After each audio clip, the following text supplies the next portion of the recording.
Bienvenidos a Conversaciones Pro. Hoy vamos a hablar de un tema que está no solamente en boca de las personas en Medellín, en Antioquia, en Colombia, sino que es un tema de talla internacional, si se quiere, la industria musical.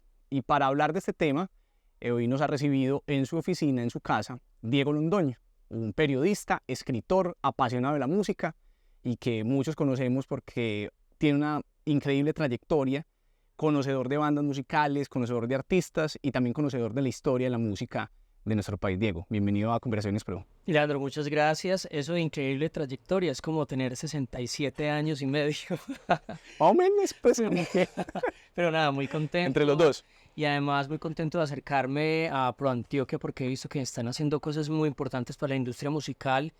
Y cuando siento que organizaciones se están preocupando por la música de Medellín y de Colombia, pues yo siempre quiero estar ahí como cerca. Entonces feliz de estar en este espacio. Bueno, Diego, muchas gracias por el ratico que nos vas a dedicar acá. Para quienes nos están escuchando, hacemos estas conversaciones para comprender temas que pueden ser coyunturales, que pueden ser históricos, estratégicos, para analizar diferentes situaciones que pueden estar ocurriendo en diferentes momentos. Entonces, el tema que nos convoca hoy es industria musical, hablar un poco de la música, cómo ha llegado a ser protagonista en la actualidad, un poco entender qué se dio, qué fenómeno se dio para que pudiésemos llegar a este momento y empezar como, digamos, como un poco por el principio. ¿Qué representa para nuestra cultura la industria musical? ¿Cómo ha permeado la cultura? ¿Cómo ha permeado también temas económicos, Claro. temas de los sueños que tienen hoy muchos jóvenes, no solamente de nuestra región, sino del país, para ser parte de la industria musical? Pues mira, la industria musical para nosotros como colombianos y como antioqueños, de pronto no hemos pensado más allá de ese término de industria musical, pero es una de las grandes materias primas que tiene la economía antioqueña. Si uno se pone en este momento a sumar, pues no sé si los salarios de Balvin, Maluma, Juanes, Karol G, Farina, Yatra, que también es antioqueño, y uno suma esos salarios, por decirlo de alguna manera, es un montón de dinero. Y por supuesto, si uno suma los seguidores de cada una de esas personas en redes sociales, casi que completa la población mundial. Eso es simplemente un indicador o un juego caprichoso de mi cabeza para decir que lo que ha pasado en este territorio es tan grande que merece ser contado y que por supuesto mucha gente en muchos otros lugares del mundo tiene una lupa puesta en un territorio llamado Medellín y Antioquia. Y pues justamente desde acá se han construido hitos importantes que han hecho que el desarrollo musical de Medellín específicamente sea protagonista, diferenciándolo de otros territorios en Colombia. Y si hablamos de la música como una manifestación cultural, pues va a ser importante en Medellín, en Bogotá, en Buenos Aires, en Lima o en muchas otras ciudades, porque es quizá ese espacio, esa zona donde nada nos hace daño y una zona que necesitamos, el ocio lo necesitamos. Y justamente la industria musical se ha encargado un poco como de repartir esa necesidad a la humanidad. Pero si hablamos de aspectos económicos y culturales, pues la música ha salvado en muchas ocasiones de crisis sociales, crisis políticas y de violencia a Medellín y Antioquia. Y desde lo económico, hasta ahora nos estamos enterando y nos estamos dando cuenta de la gran importancia que está teniendo esa derrama económica de la música en nuestro país. El éxito de la música no es nuevo, lo acabas de decir. No es que de repente descubramos que existe algo que se llama la industria musical y que está generando reproducciones, consumo, conciertos, posibilidades de empleo, en fin. Pero si tuviéramos que recordar o irnos un poquito al pasado, ¿cuál fue ese momento donde se detona esa, digamos, esa emergencia de tantos artistas? Porque de repente estamos siendo vistos por todo el mundo. Nuestros artistas están en el top 5, top 10, top 50 del mundo con millones de reproducciones. ¿Qué fue lo que pasó para que esos artistas colombianos llegaran, digamos, a esa élite de la música? Te voy a hacer como un timeline. Te voy a hacer unos hitos históricos de lo que ha ocurrido en Medellín para que digamos que Medellín es una de las capitales musicales del mundo. En los años 40 llegó acá un personaje llamado Lucho Bermúdez y él transformó en cierta medida la música colombiana, y cuando llegó a Medellín llegó a transformar este valle y a encontrar muchos otros artistas. Vivió en Medellín durante varios meses, trabajó en el hall del teatro del Hotel Nutivar haciendo música, y desde ahí esos bailes de salón colombianos cambiaron, por supuesto. Esos los años 40, la inclusión de los bailes de salón y de la cumbia de salón. Luego los años 60 llegó con el hipismo, el movimiento Nueva Ola y la llegada del rock and roll. Y pues esa llegada del rock and roll cambió para siempre también nuestra percepción de la música. Agrupaciones como los Yetis, por ejemplo, fueron pioneros del sonido colombiano, y de ahí empezaron a tener festivales que manejaban mucho dinero, como el Milo a Gogó, patrocinado por Sicolac, luego el Festival Ancón, y ahí empezó como toda esa ebullición de un montón de artistas que querían ser como los Beatles o como los Rolling Stones. Ya en los años 70, pues por supuesto el gran momento, el momento dorado de disqueras como Discos Puentes, Codiscos, Sonolux, y el emporio continental de la grabación se vino a vivir a Medellín. Celia Cruz estuvo viviendo en Medellín, Oscar La Roca estuvo viviendo en Medellín, Daniel Santos, entre muchos otros artistas, y todos vivían en el barrio Campo Amor, porque era el barrio de las disqueras, y ahí los tenían viviendo para controlarles un poco las salidas nocturnas y que pudieran llegar a grabación. Entonces se venían en una especie de residencias artísticas y vivían en Medellín. Entonces, en esos momentos 70s y 80s, todo el mundo quería venir a grabar a Medellín y entender cuál era el fenómeno de esta ciudad que generaba cosas. Me faltó un antecedente importante. En el año 1935 llegó Gardel y se quedó para siempre. Ujú. Y eso también es un hito histórico. Gardel y Lepera, pues que fallecen en esta ciudad, y por supuesto esta ciudad adopta el tango como un sonido de ADN y de arquitectura sentimental. Más allá de eso, pues nos vamos a los años 80 y 90, las grandes agrupaciones de rock and roll, el punk medallo, el metal medallo se empieza a consolidar como cronista de la ciudad, y pues las empresas discográficas reciben algunas agrupaciones, Equimosis, Estados Alterados, Bajo Tierra, El Pez, y empieza a consolidarse el sonido alternativo del rock hecho desde Medellín. En los años 90 las fusiones empiezan a tomar vigencia, que por supuesto como que aterrizan ya en los 2000 con los festivales que reciben a esas agrupaciones y los festivales públicos. Ahí, por ejemplo, es muy importante el Festival Altavoz. Ujú. Y pues, por supuesto, de ahí en adelante, del 2006 hacia acá, el movimiento del reggaetón, del dancehall, del hip hop, pues hacen que esta ciudad tome ese tono urbano. Y cuando digo sonido urbano, no hablo solamente de reggaetón. El sonido urbano es lo que se hace en la urbe. Pero ese reggaetón que se hizo en Medellín, por supuesto, con esa influencia desde Puerto Rico y desde Nueva York, tomó un matiz tan importante para los latinos que catapultó hacia las estrellas a muchos músicos que hoy son referente en todo el mundo. Entonces, en ese camino que les acabo de contar desde los años 40 hasta la actualidad, se ha consolidado esta ciudad, y la ciudad se ha vuelto una marca que todo el mundo quiere vivir, una marca que todo el mundo quiere referenciar en las canciones o en camisetas, y que se vuelve incluso como animaciones de canciones. Todo el mundo dice Medallo, Ujú. o de Medallo para el mundo, papá, o un montón de cosas que hacen que esta ciudad se convierta como en una gran catapulta para algún artista que quiera venir a hacer carrera, como el caso de Nicky Jam, que su carrera estaba muy acabada y llegó a Medellín, y de acá salió como el ave fénix, resurgió y volvió a nacer. Y eso ha pasado con muchas otras agrupaciones y solistas que han hecho de Medellín su segundo hogar. Me das un muy buen ejemplo para una cosa que quisiera preguntarte, y es esa historia de Nicky Jam, un artista que, digamos, ya había de alguna forma cerrado un ciclo muy importante de su auge, y es para relacionarlo con el papel que hoy tiene la academia, por ejemplo, ¿cierto? La academia, hace muchos años, una persona que llegaba a la universidad quería estudiar 5 años de música para volverse músico. Hoy estamos viendo en barrios de Medellín, a través de diferentes proyectos, cómo un pelado de 17, 18 años empieza a trabajar con este proyecto, y en cuestión de 1 o 2 años ya está empezando a sonar, ¿cierto?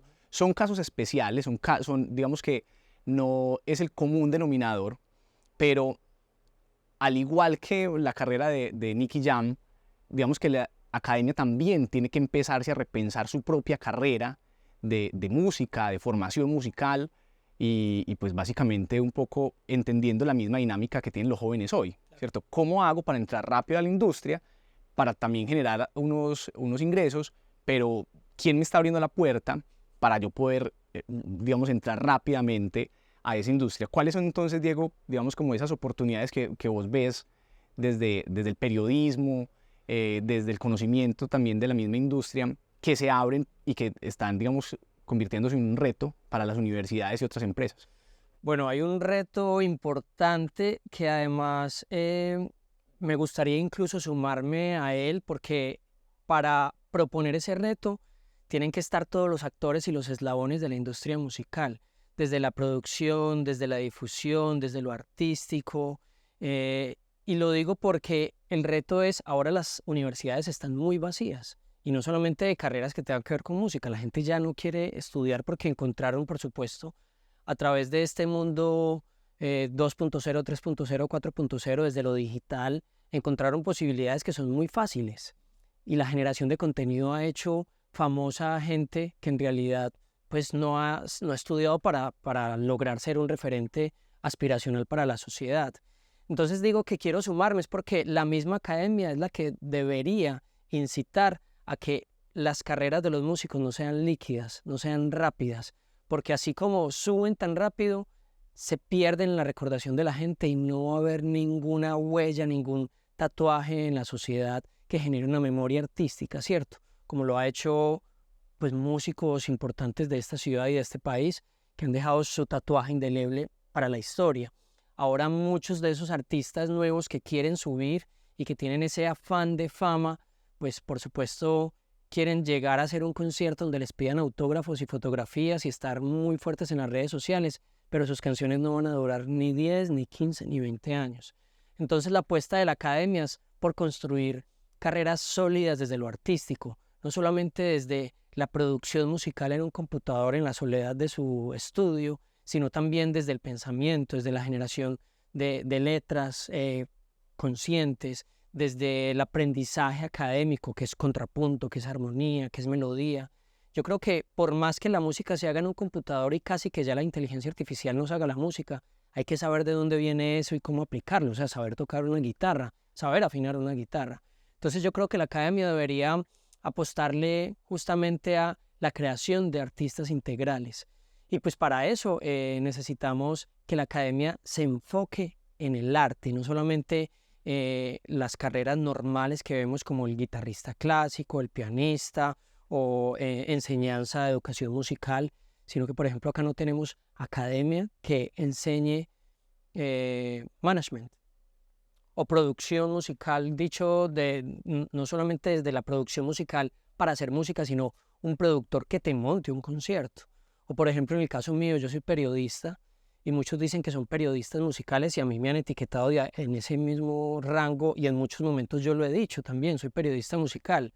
Pues claro, tengo una trayectoria de más o menos 15 años haciendo periodismo musical, pero yo no estudié periodismo musical. Yo estudié periodismo y me fui para todos los conciertos que encontré y he estudiado los discos y he entrevistado y he escrito y por supuesto he hecho cursos que tienen que ver con el periodismo musical, pero yo no tengo un grado de periodista musical.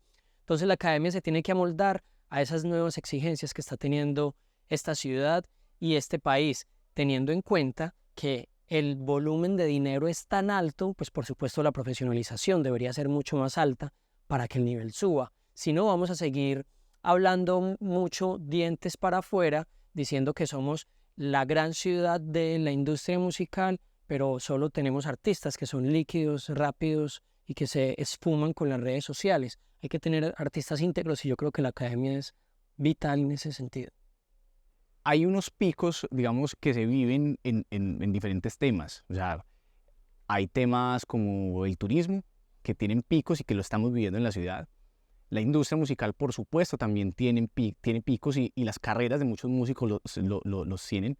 ¿Cómo hacer para que una vez se termine, digamos, ese cuarto de hora, sí quede algo, digamos, de base? Y lo que te quiero preguntar es, ¿qué decirle a los jóvenes que, como dijiste ahora, la creación de contenido rápido, el éxito rápido, el acceso a recursos económicos rápidos, los hacen saltarse un montón de cosas creyendo que una carrera musical se construye porque abres un canal de TikTok o porque eres muy bueno en las redes sociales. Detrás de eso, ¿cómo aprovecharlo? No es decirle, eso no le funciona porque a muchos les ha funcionado, Claro. pero ¿cómo hacer para que les funcione y tener una buena base que, digamos, facilite su tránsito mucho más tiempo durante su carrera? Mira, y eso es muy importante lo que dices, porque el mejor ejemplo de lo que acabas de decir fue pandemia. Cuando llegó la pandemia, muchos artistas de reggaetón, por ejemplo, le dieron una gran lección a los otros músicos, porque a ver, los que hacían canción de autor, rock and roll, metal, hip hop, bueno, todo esto se dedicaron a hacer lives y hacían en vivos en todas las redes sociales, y al principio era muy divertido y muy entretenido porque pues nos ayudaba en ese encierro, pero después se hizo harto, se hizo cansón, porque ya después al salir no queríamos verlos, o sea, estábamos cansados de eso. Pero los de la industria del reggaetón, de hecho, cuando empezaron un poco las aperturas de nuevo para salir a la calle, ellos crearon experiencias en sus conciertos. Y pues los primeros conciertos que tuvieron los reggaetoneros de verdad, que fueron memorables para la gente, y la gente quería salir otra vez a la vida, sin dar la mano, dando el puñito o el codo, pero estaban viviendo de nuevo un concierto y ellos lo hicieron memorable. Ahora, los otros músicos, sin generalizar, por supuesto, porque sería muy injusto, pues se quedaron con los mismos conciertos. Los músicos de reggaetón han hecho que sus experiencias en vivo les cambien la vida a la gente. Y eso es lo que nos sucede con las otras industrias. Un poco para allá apunto con lo de los picos, porque acá no funciona como las carreras de los futbolistas, que de pronto, bueno, en ocasiones los futbolistas pasan a ser comentaristas deportivos en televisión o se vuelven directores técnicos. Acá puede funcionar un poco igual con los artistas que dejan de ser artistas y se van para la producción, pero es más limitado ese acceso. Entonces yo diría que lo primero que hay que hacer es conocimiento en la regulación de las leyes musicales, de las leyes de música, registro de las obras y que esas obras perduren en el tiempo para generar unas regalías. Y por supuesto generar buen contenido para que esas obras, así lleven mucho tiempo, puedan seguir sonando en la radio, puedan seguir estando en la televisión o en el cine, y que generen dinero no solamente a través de los conciertos, sino a través de esas otras líneas derivadas de las que está hecha también la industria musical. Entonces hay que prestarle mucha atención a los picos. Yo creo que es hacer una carrera íntegra, y una carrera que respete también como al oyente siempre pienso en oyente porque estamos en una emisora en Radiónica, pero que respete al usuario. Y yo creo que ese es el primer eslabón. Cuando uno tiene un fanático, hay que cuidar a ese fanático. Esa es una buena manera de conservar el pico y por supuesto quedar dentro de esa nostalgia de muchos fanáticos. Bien, ahí también me gustaría como hacer una relación entre la música y el fútbol, ¿cierto? Detrás de un equipo de fútbol consolidado puede haber 2 o 3 delanteros y 2 de los 3 están en la banca, ¿cierto? Porque solamente hay uno que juega la mayoría de los partidos. ¿Cómo hacer para que menos jóvenes se queden en la banca? En el sentido de, yo levanto la mano y quiero estar en la industria, pero es que yo quiero ser cantante, ¿cierto? Yo quiero ser el siguiente Maluma, la siguiente Karol G, y eso no tiene nada de malo, por supuesto. Hay que soñar y digamos que hay muchas opciones para que esos sueños se conviertan en realidad, pero hay otros campos donde también esos jóvenes con grandes sueños pueden estar no solamente siendo tan grandes como, sino más grandes que. Claro. ¿Qué otros campos uno podría empezar a venderle también a los jóvenes y decirles, vea, no solamente está componer letras, hacer el video musical o ser el cantante? Claro, esa es mi historia. Esa es la historia de mi vida, porque yo desde muy niño, cuando mi abuela me regaló una guitarra eléctrica, yo quería ser Slash. Yo quería ser el mejor guitarrista y tenía muchos referentes de guitarristas y tuve bandas en esta ciudad, y tuve giras con esas bandas dentro de Colombia y fuera de Colombia y grabamos discos y la pasamos muy bien, pero llegó un momento en el que yo entendí que mi espacio en la música no iba a ser ese. Amando la música porque yo vivo, respiro y merco gracias a la música. Entonces ahí va un poco ese ejemplo. Yo entendí que mi rol no era dentro de la música y yo he pasado por muchos roles sin ser cantante y sin ser guitarrista. Prefiero disfrutar la música viéndola que haciéndola. Y eso también es una decisión. Pero yo he sido manager, yo he sido jefe de prensa de artistas, he trabajado también como guitarrista de otros músicos sin ser yo el principal. Y pues he sido cronista, he escrito libros sobre música, trabajo en la radio con la música, trabajo en la televisión con la música, trabajo en la prensa con la música y yo me siento parte de la industria musical. Eh, y lo que hago lo hago con mucho respeto y siempre pensando en que esos artistas que están agarrando un bus en Laureles, en Manrique, en Castilla, en Itagüí, yendo a un ensayo, que tengan todas las posibilidades, así como en algún momento la tuvieron Juanes, o Shakira, o Carlos Vives, o Yatra, o Camilo. Y esos eslabones también son importantes. Entonces, ¿cuáles eslabones existen? Hay luminotécnicos, hay sonidistas, hay roadies, hay productores, hay multiinstrumentistas, por supuesto, hay jefes de prensa, hay estilistas, hay también diseñadores, mejor dicho, todo eso, así como ustedes lo ven en otras industrias, también encaja perfectamente en la música y créanme que da una satisfacción muy importante porque tienen que existir esos eslabones para que la música quede redondita, para que haya como una armonía y cuando uno encuentra, por ejemplo, un artista que se rodea de esos eslabones, uno encuentra un artista integral, porque uno ve que la imagen está bien, que en escena se para bien, que las luces están acorde a su música, que tiene un buen comunicado de prensa, que uno se mete a sus redes sociales o su página web y todo está organizado. Todo eso trabaja en función de la música y puede ser en función de una sola persona, que esa es la cara visible, pero tiene un equipo de trabajo muy grande que hace que las cosas pasen. Entonces, la invitación es a que se rodeen de esos otros eslabones y que aporten a la industria desde otros caminos, desde otras esquinas. Muy bien. Ya para cerrar, Diego, no hablemos tanto del futuro de la industria musical, porque yo creo que hay digamos, como muchas posibilidades de lo que podrá pasar, pero en el presente, ¿cuáles son los retos que hay y cómo se podrían empezar a resolver? O sea, ¿qué identificas vos desde tu hacer, desde tu ejercicio, desde esa cercanía con la industria, que sean algunos retos que se puedan resolver desde, no solamente desde la industria, sino también yéndose para otros lugares, academia, sector público, sector privado? Listo, yo siento que tenemos muchos retos. Creo que nuestra industria musical ha crecido de manera increíble, pero nos falta demasiado. O sea, una ciudad como Bogotá nos da en la cabeza muy fácil y muy rápido. Obviamente es una ciudad con muchas más herramientas de trabajo, con una expansión al mundo mucho más grande, pero se supone que somos una de las ciudades internacionales referenciadas en la música. Tenemos uno de los mercados más grandes de todo el mundo viviendo en Medellín y a veces ni siquiera lo cuidamos, que es Circulart. Entonces, varios de los retos, desde la academia, la formación para los músicos, la formación para que no sean músicos líquidos y además desde la academia, la formación a esos otros eslabones para que haya una industria sólida. Desde lo artístico, la creación de artistas integrales que por supuesto piensen más allá de pegar una canción en redes sociales o en una emisora 1 o 2 meses, sino que sean artistas que vayan más allá, que piensen en la memoria, en su propio territorio, en la necesidad que tiene Colombia de llegar al mundo con sus propias canciones y además con el propio sonido.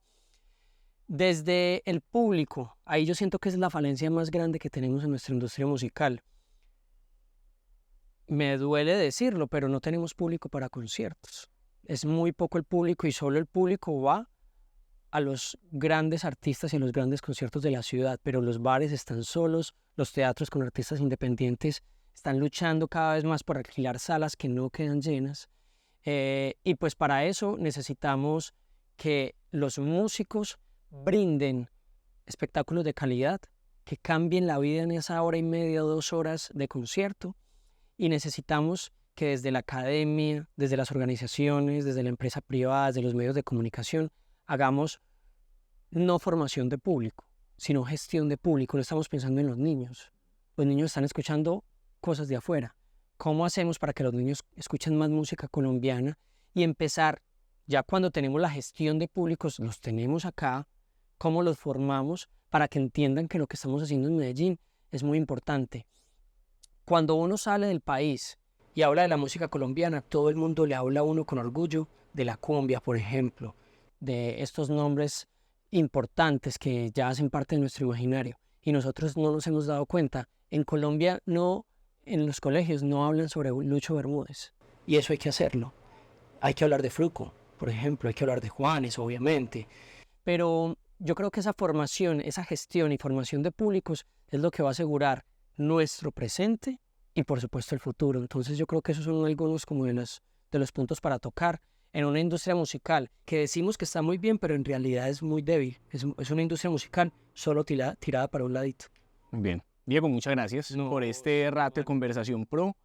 Pues quedan con seguridad muchas otras preguntas para hacer. Esa es una reflexión que nosotros queremos dar desde ProAntioquia porque creemos que el talento que hay alrededor de la industria no solamente está en lo que ya mencionamos, ¿cierto? En lo que se ve, sino también en todo lo que hay caminando por debajo, y hay unas grandes oportunidades para generar empleo, para fortalecer la cultura, Claro. para hacer que el país se vea con una cara muy distinta a la que tuvimos hace 30, 35 años, y que yo creo que eso se está dando, pero que hay que seguir trabajando sobre ello. Entonces te agradezco mucho este espacio para conversar, para dejarnos más preguntas y para también contarnos un poco de esa historia que hoy nos convoca a hablar de la industria musical. Nos, Leandro, hermano, y muchas gracias a ProAntioquia por estos espacios que de verdad es importante mirarnos un poco el ombligo y reflexionar sobre lo que está pasando en nuestra industria y más que vivimos de ella. Entonces, bueno, gracias. Muchas gracias.